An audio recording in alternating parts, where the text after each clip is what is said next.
Good morning, good afternoon, good evening, depending on the time zone on which you are watching this. इस video में अपन वो सारे points discuss करने वाले हैं जो मैंने अपने रेज्यूम में मेंशन किए थे। पावर पॉइंट स्लाइड्स का डेमोंस्ट्रेशन इसमें देखने को मिलेगा।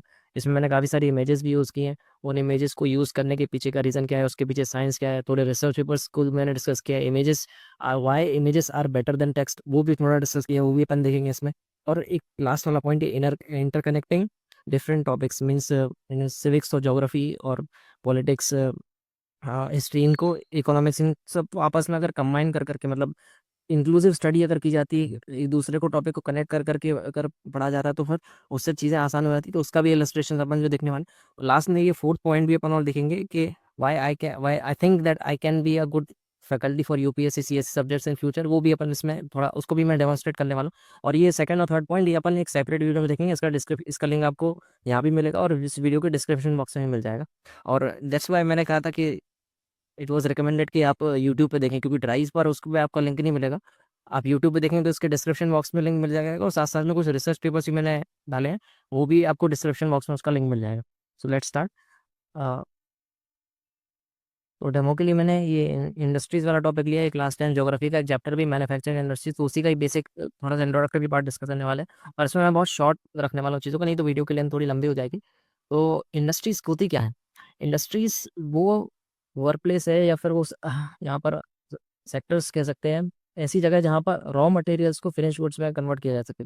बेसिकली अपन अपने डेली लाइफ में बहुत सारे ऐसे प्रोडक्ट्स यूज़ करते हैं जो कि अपन को डायरेक्टली नेचर में अवेलेबल नहीं रहते हैं। वो अपन को रॉ मटेरियल्स को कन्वर्ट करना पड़ता है। रॉ मटेरियल्स जो है जब ये ऐसी इंडस्ट्रीज में जाते हैं, उसके बाद फिर यहाँ पर लेबर, लैंड, लेबर, कैपिटल, ये और एंटरप्रेन्योर, ये सब कुछ सारे के सारे फैक्टर्स ऑफ प्रोडक्शन जब कंबाइन होते हैं, तब जाकर के ये जो रॉ मटेरियल है ये फिनिश गुड में कन्वर्ट होता है। बेसिकली ये वुड है, लॉग है, वुड का लॉग है, ये ऐसी इस तरह की चेयर टेबल में कन्वर्ट किया गया, ये सब कुछ भी इंडस्ट्रीज में होता है। ये शुगर केन है, शुगर केन से जो शुगर बनती है वो भी इंडस्ट्रीज में होता है। ये रॉ कॉटन है, रॉ कॉटन से जो कॉटन अपन यूज करते हैं घर पर, वो भी इंडस्ट्रीज में मैन्युफैक्चर हो रहा है। तो ये सारी की सारी प्रोसेस का जहाँ पर कैरी आउट की जाती है उसको इंडस्ट्रीज कहते हैं। और ये तीनों के तीनों जो एग्जांपल्स हैं बेसिकली एग्रो बेस्ड इंडस्ट्रीज के एग्जांपल है, जहाँ पर एग्रीकल्चर को का रॉ मटेरियल जो है, एग्रीकल्चर से जो मटेरियल आता है, जो रॉ मटेरियल जो एग्रीकल्चर से आ रहा है उसको फिनिश गुड में कन्वर्ट किया जाता है। एक अब ये एक और अपन इसमें एक इम्पोर्टेंट पॉइंट है। एनसीईआरटी में मेंशन था, ये the economic strength of a country is measured by the development of manufacturing industries. और यहाँ इकोनॉमिक स्ट्रेंथ, स्ट्रेंथ बेसिकली मतलब मजबूती से रिलेटेड है। यहाँ पर इकोनॉमिक स्ट्रेंथ का मतलब है कि जो मैक्रो इकोनॉमिक फैक्टर्स हैं, जैसे जॉब्स हो गई, ये जॉब से रिलेटेड फोटोग्राफ है, ये इन्फ्लेशन है, जॉब, एम्प्लॉयमेंट, इन्फ्लेशन, ऐसे जो मैक्रो इकोनॉमिक फैक्टर्स हैं वो कितने ज़्यादा स्टेबल हैं। क्योंकि मैन्युफैक्चरिंग इंडस्ट्रीज में वो पोटेंशियल है कि वो बहुत सारा लोगों को जॉब दे सकता है। जॉब मिलेगा, लोगों को एम्प्लॉयमेंट मिलेगा, तो फिर पॉवर्टी जो है वो कंट्रोल रहेगी। और इनडायरेक्टली उसका असर जो इन्फ्लेशन पे भी रहेगा, क्योंकि डिमांड सप्लाई को भी सब कुछ जो है वो बहुत ज़्यादा कंट्रोल करता है मैन्युफैक्चरिंग इंडस्ट्री। मतलब इन सारी की सारी इंडस्ट्रीज का काफ़ी इंपॉर्टेंट रोल होता है इन सारे मैक्रो इकोनॉमिक फैक्टर्स को कंट्रोल करने के लिए। इसलिए इकोनॉमिक स्ट्रेंथ जो है वो अगर आपको मेजर करनी है तो फिर अपन मैन्युफैक्चरिंग इंडस्ट्रीज और इंडस्ट्रीज के पैरामीटर को यूज़ करते हैं इकोनॉमिक स्ट्रेंथ को जज करने के लिए, राइट। अपन ने इकोनॉमिक स्ट्रेंथ वाला पॉइंट समझ लिया कि why manufacturing sector is considered as a parameter to जज the economic strength of a country. और अपन लिखेंगे इंपॉर्टेंस ऑफ मैन्युफैक्चरिंग सेक्टर क्या, और रियलिस्टिकली दोनों चीज़ें सेम ही है। मैन्युफैक्चरिंग सेक्टर की इंपॉर्टेंस के जो पॉइंट्स हैं, और वो कि why manufacturing sector is considered as a parameter to जज द इकोनॉमिक स्ट्रेंथ, दोनों के आंसर सेम ही है और वो देखने वाले हैं। Manufacturing sector is considered as a backbone of development in general and economic development. जैसे बैकबोन होती है, बैकबोन काफ़ी इंपॉर्टेंट होती है किसी भी व्यक्ति के सर्वाइवल के लिए, उसी तरीके से मैन्युफैक्चरिंग सेक्टर भी अपने इकोनॉमिक डेवलपमेंट के लिए, पूरी इकोनॉमी के लिए बहुत इंपॉर्टेंट होता है। क्यों होता है ओपन देखते हैं। एक्चुअली सबसे पहले मैन्युफैक्चरिंग सेक्टर जो है वो एग्रीकल्चर प्रोडक्शन को मैक्सिमाइज करता है just by providing the modern equipments and technology. जैसे एग्रीकल्चर प्रोडक्शन की बहुत ज़्यादा प्रॉब्लम रही है अपने कंट्री में। अगर अपन बहुत पहले भी देखें, 1960 70s के टाइम पे देखें, काफ़ी ज़्यादा फेमाइन्स रही, काफ़ी ज़्यादा प्रॉब्लम रही। तो एग्रीकल्चर को मॉडर्नाइज कर करके उसमें वेरियस इक्विपमेंट्स, टेक्नोलॉजी, और जो ट्रैक्टर्स हो गए, बहुत सारी जो टेक्नोलॉजी है, केमिकल्स, फर्टिलाइजर्स, इन सारी चीज़ों को प्रोवाइड कर करके एग्रीकल्चर के प्रोडक्शन को मैक्सिमाइज करता है मैन्युफैक्चरिंग सेक्टर। और वो एम्प्लॉयमेंट की प्रॉब्लम भी बहुत ज़्यादा सॉल्व करता है। डिस्गाइज अनएम्प्लॉयमेंट की प्रॉब्लम काफ़ी ज़्यादा रही है। जैसे ये दो इमेजेस देख लेते हैं अपन। एक ही फार्म है जिसमें काफ़ी सारे लोग काम कर रहे हैं, एक इसकी प्रोडक्टिविटी और एक ये दूसरा फार्म है जिसमें एक ही व्यक्ति काम कर रहा है, दोनों की प्रोडक्टिविटी सेम ही होने वाली है। तो अगर इन सारे लोगों को अगर अपन निकाल भी लें तब भी इसकी प्रोडक्टिविटी पे कोई फ़र्क नहीं पड़ेगा।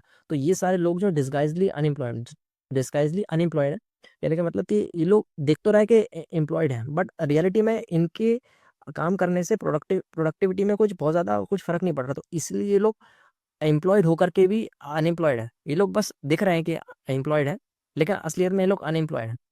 तो डिस्गाइज अनएम्प्लॉयमेंट की प्रॉब्लम भी सॉल्व करता है।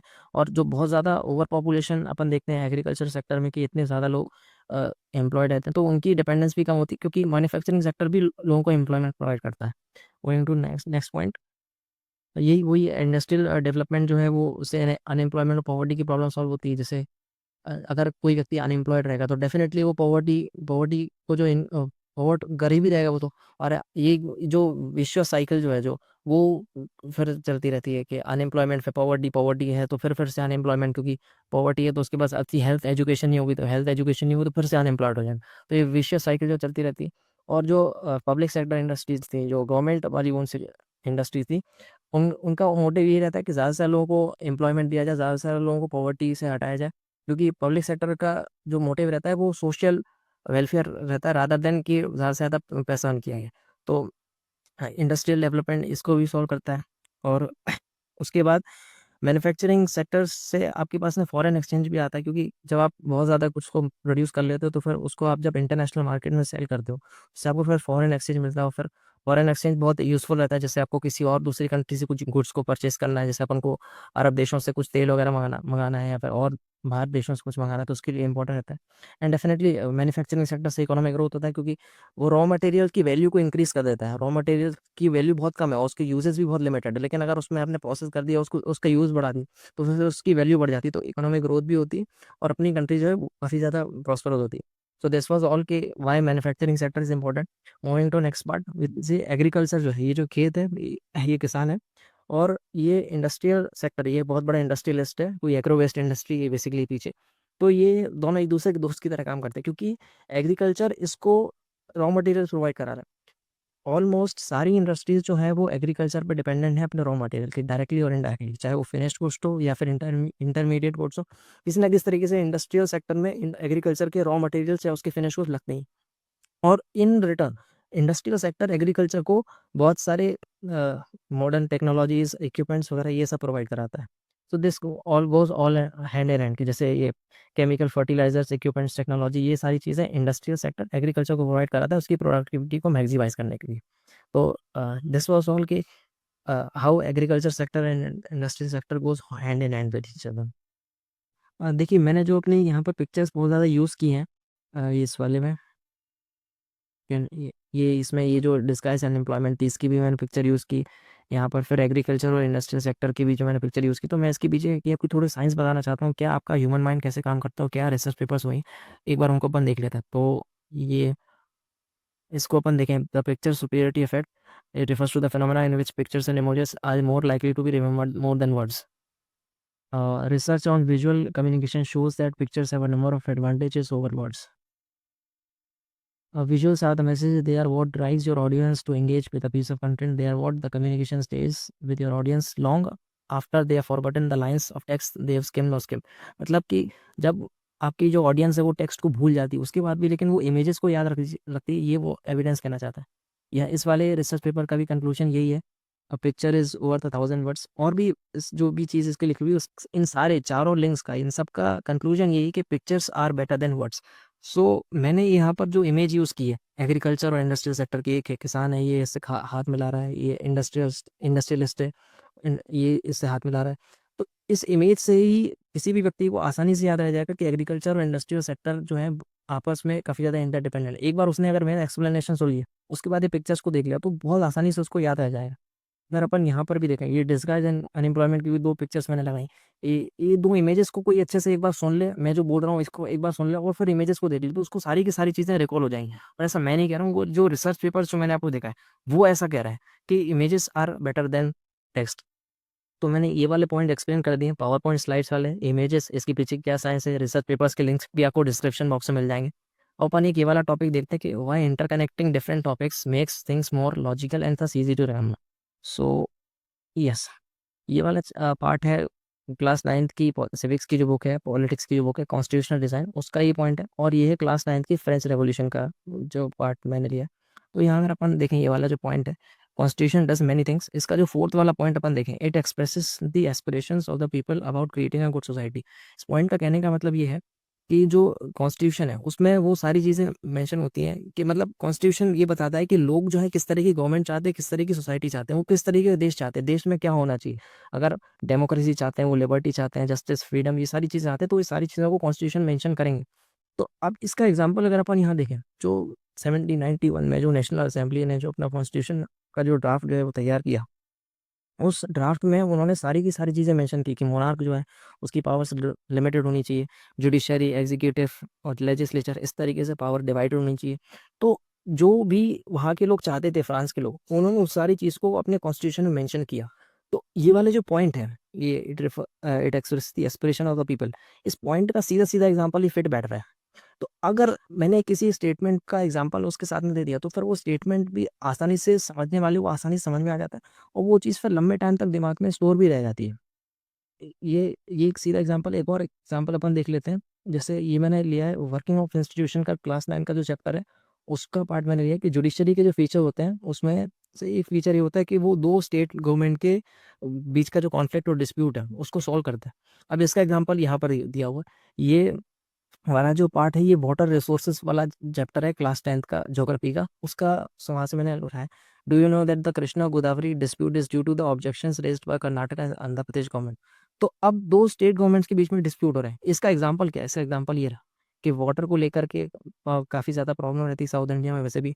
जस्ट बिकॉज़ साउथ इंडिया में जो रिवर्स हैं वो अ, उनमें पानी पूरे साल नहीं फैलता है। उनमें पानी जो है पूरे साल भर नहीं रहता है, वो पेरेनियल रिवर्स होती हैं। तो इसलिए वहाँ पर रेनफॉल पर डिपेंडेंट रहते हैं, तो इसलिए पानी को लेकर काफ़ी ज़्यादा प्रॉब्लम रहती है, क्योंकि पॉपुलेशन बहुत ज़्यादा है और पानी की सप्लाई उतनी ज़्यादा है नहीं, तो इसलिए पानी की काफ़ी ज़्यादा प्रॉब्लम होती है। तो वो सारे डिस्प्यूट जो हैं, गवर्नमेंट जो दो स्टेट गवर्नमेंट के डिस्प्यूट हैं, उसको सॉल्व करने का काम जुडिशरी करता है। तो ये एक पॉइंट है, इसको सपोर्ट में देने के लिए ये एग्जाम्पल हो गया। और वैसे भी ये तो आपने भी कहीं ना कहीं देखा होगा, सुना होगा, बहुत पॉपुलर चीज़ है कि एग्जाम्पल से किसी भी कॉन्सेप्ट की क्लैरिटी बहुत ज़्यादा आ जाती है। और हिस्ट्री, ज्योग्राफी, पॉलिटिक्स, इन सब में जो स्टेटमेंट है, उसके जो एग्जाम्पल्स हैं, उसको सपोर्ट करने वाली इंटरकनेक्टिंग वाली जो चीज़ है, वो कहीं और दूसरी जगह मेंशन होती है। तो वो इंटरकनेक्टिविटी से चीज़ें अच्छे से याद हो जाती हैं, अच्छे से याद रह जाती हैं। So this was all for this video. और वन मोर पॉइंट, ये जो फोर्थ वाला पॉइंट है, ये जो फोर्थ वाला point, can become faculty for UPSC CSC in future. ये इसलिए क्योंकि मैं चीज़ों को इंटरकनेक्ट करके समझता हूँ, सुनता हूँ, और इसीलिए जो जो यूपीएससी में जो आंसर्स लिखने रहते हैं, वो ऐसे ही लिखने रहते पड़ते हैं। एक चीज़ का रेफरेंस आपको कहीं और से देना पड़ता है, एक चीज़ का एग्जाम्पल कहीं और से देना पड़ता है। एक इंक्लूसिव स्टडी जो है डिमांड करती है। दैट्स व्हाई आई फील के आई can be a good faculty for UPSC CSC in future. Alright, so this was all for this video. इसमें मैंने फर्स्ट पॉइंट और फोर्थ पॉइंट को एक्सप्लेन किया। सेकंड, थर्ड एंड थर्ड, इसका इसका एक separate video आएगा। ये तो वीडियो की लेंथ वैसे भी बहुत लंबी हो चुकी है। इसका लिंक आपको इस वीडियो के डिस्क्रिप्शन बॉक्स में मिल जाएगा। और ये जो सारे रिसर्च पेपर्स मैंने यूज़ किए हैं, ये सारे का लिंक भी आपको डिस्क्रिप्शन बॉक्स में मिल जाएगा। I hope you like the video. मुलाकात होगी आपसे अगले वीडियो में। Thank you very much.